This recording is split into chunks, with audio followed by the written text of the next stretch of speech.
So we're talking about NHS structure. I think yesterday I left it about the devolution of powers and budget and stuff like that. So we're talking today about how to get into secondary care. So I suppose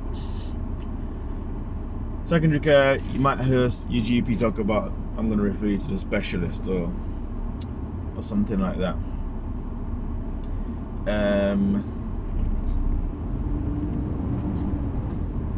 Why would somebody need to go to secondary care, and what are the different routes? So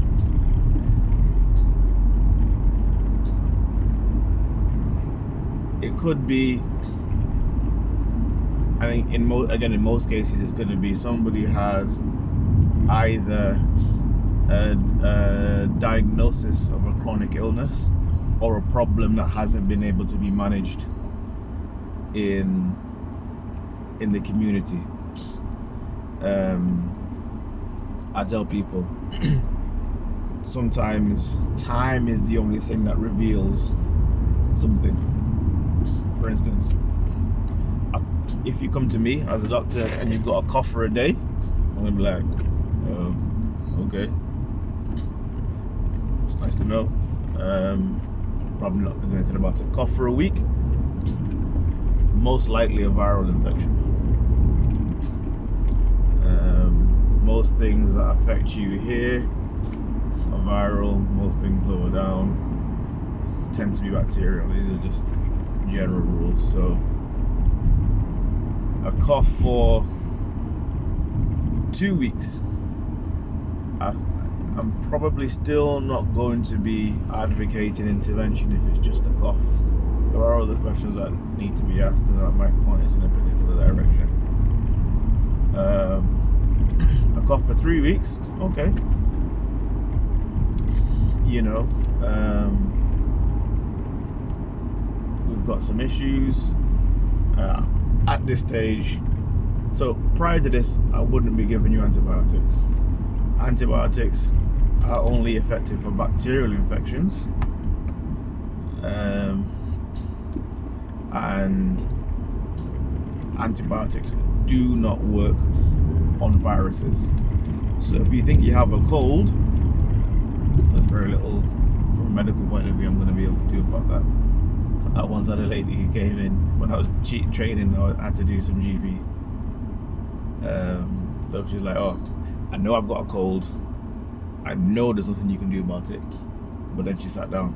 I was like, anyway. So cough for 3 weeks. I don't know, I might give you some antibiotics. I'll ask some more questions. Cough for 4 weeks. Cough for a month, I'm concerned. What is going on? We might get a chest X-ray. We might have got a chest X-ray before this time, but I wouldn't have been rushing into it because in most cases,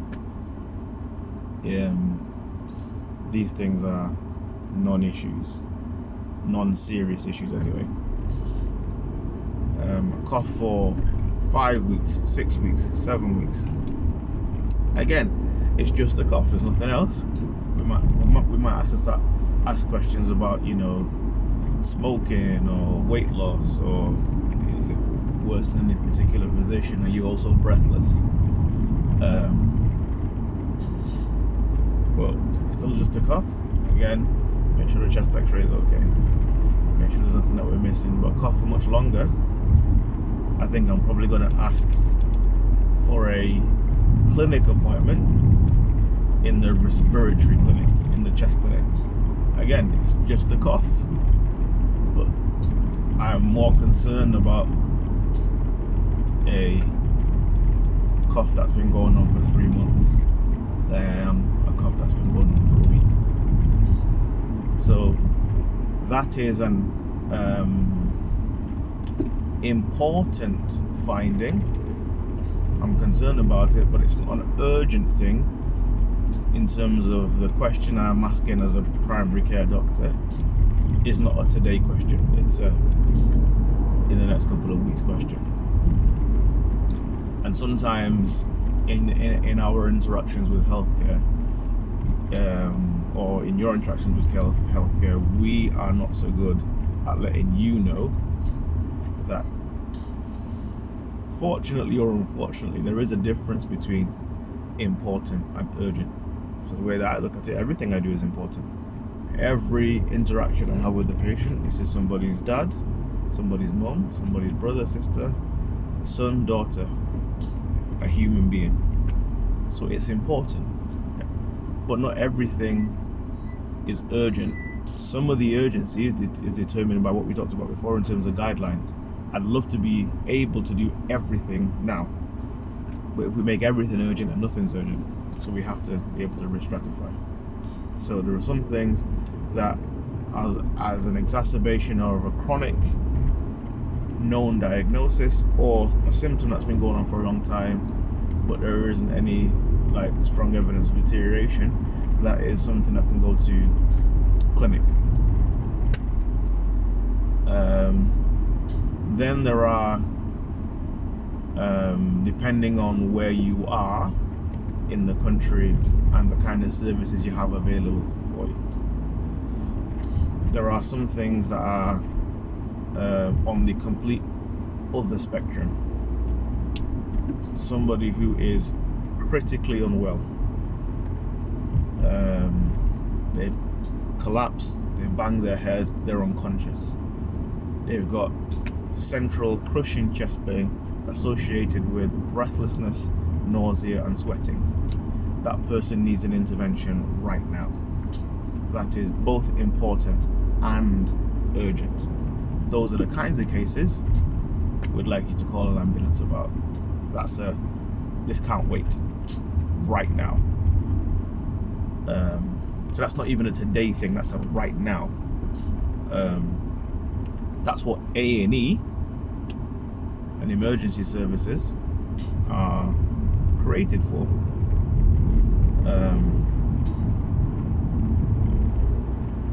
Then there are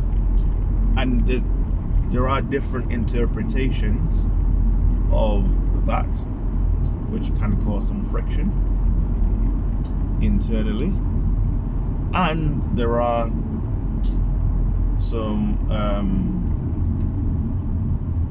capacity issues. So A&E in general isn't the place that we'd like to send you if the question that we're trying to answer is not a right now question,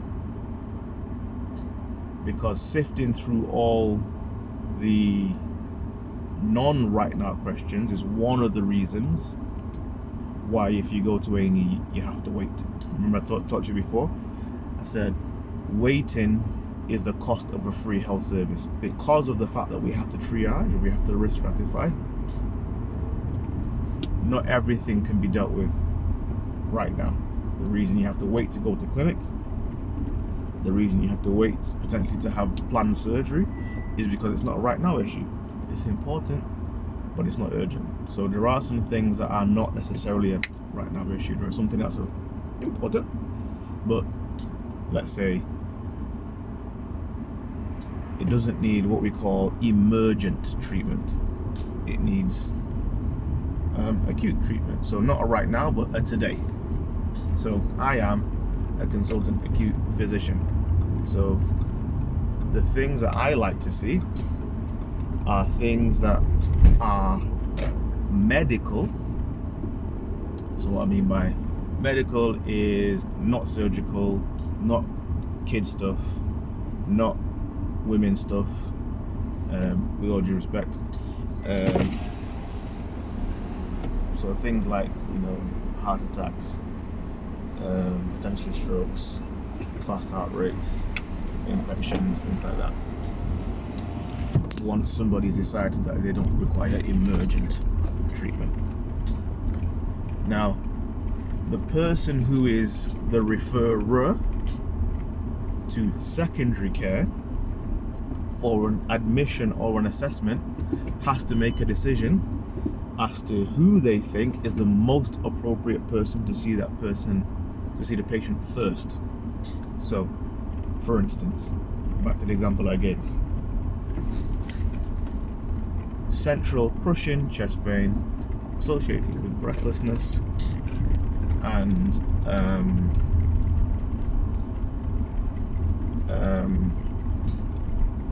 sweating, nausea. it is absolutely correct for the patient to call 999, or for somebody else, if that person is in front of a GP, for the GP to call 999. Those things are absolutely appropriate, you know.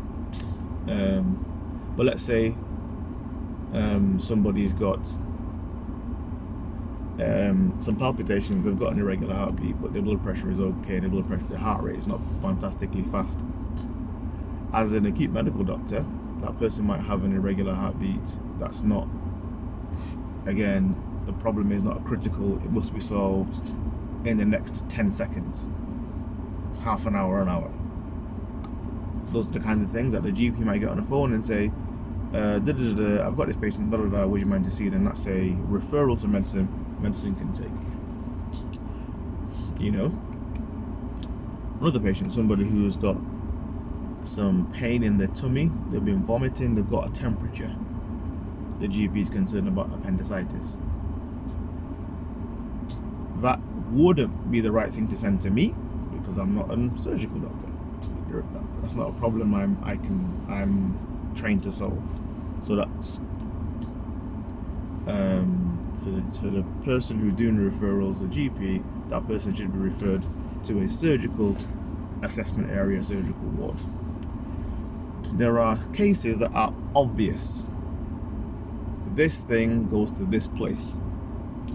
There are cases that are not so obvious, and again, it depends on where you work. So some places, if you've got gallstones or you've got an infection in your gallbladder, it comes to the medical doctors, and in some places it goes to the surgical doctors, and there's lots of reasons for all that thing. And sometimes the picture isn't clear. I won't say the person got it wrong.